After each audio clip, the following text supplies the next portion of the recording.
আসসালামু আলাইকুম দর্শক, কুকিং হাউস অব দীপ্তির পক্ষ থেকে সবাইকে অনেক অনেক শুভেচ্ছা জানাচ্ছি।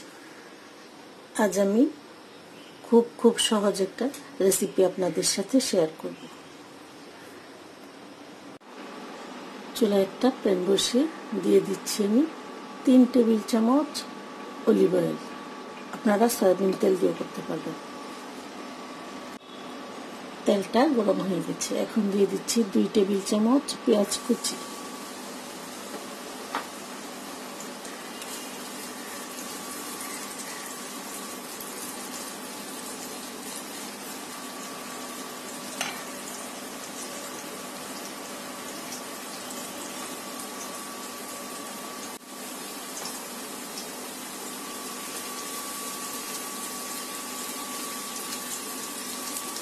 পেঁয়াজটা ভাজা হয়ে গেছে।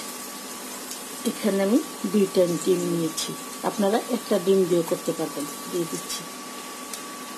ডিমটাকে আমি 2 মিনিট একটু ভেজে নেব। ডিমটা আমি 2 মিনিট ভেজে নিয়েছি। এখন এই ডিমের সাথে দিয়ে দিচ্ছি 2 টেবিল চামচ গাজর কুচি। গাজরটাকে আমি 1 মিনিট এই ডিমের সাথে একটু ভেজে নেব। 1 মিনিট ভেজে নিয়েছি। এখন আমি এই গাজর আর ডিমের সাথে অন্যান্য উপকরণগুলি দিয়ে দিচ্ছি পরিমাণ মতো লবণ, 1/4 চা চামচ আস্ত জিরা, একটা কাঁচামরিচ কুচি, আধা চা চামচ কালো গোলমরিচের গুঁড়া,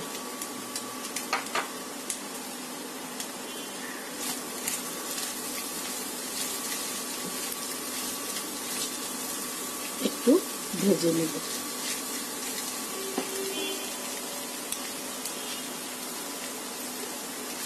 দিয়ে দিচ্ছি 1 চা চামচ সয়া সস,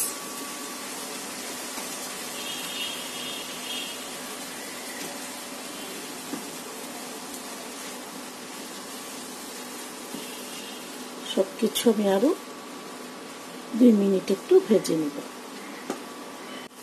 দিয়ে দিচ্ছি 1 চা চামচ আদা রসুনের গুঁড়া, আপনারা বাটার মশলাটাও দিতে পারবেন।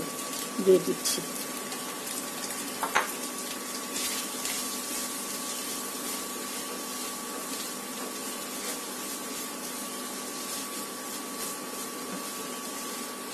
খুব সহজ একটা রেসিপি।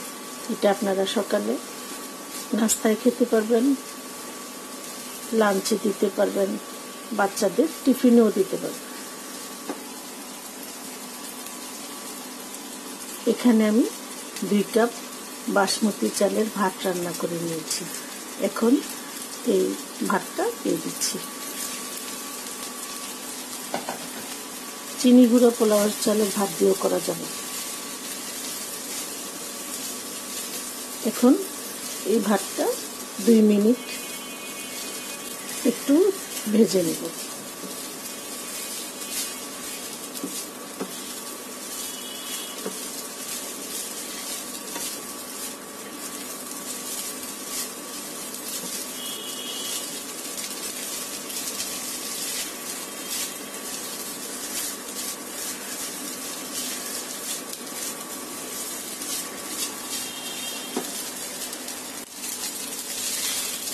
দুই মিনিট ভেজে নিয়েছি।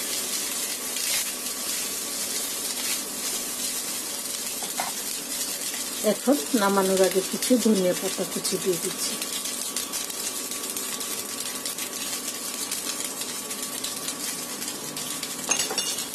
দিয়ে আবার একটু নেড়ে চেড়ে নামিয়ে ফেলতে হবে।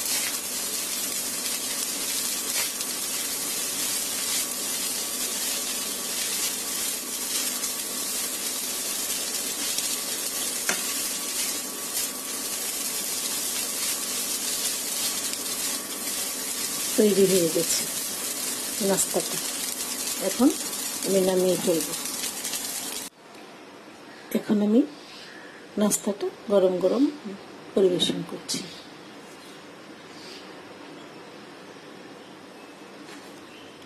এটা বানাতে উপকরণও খুব কম লাগে এবং বানানোটাও খুবই সহজ।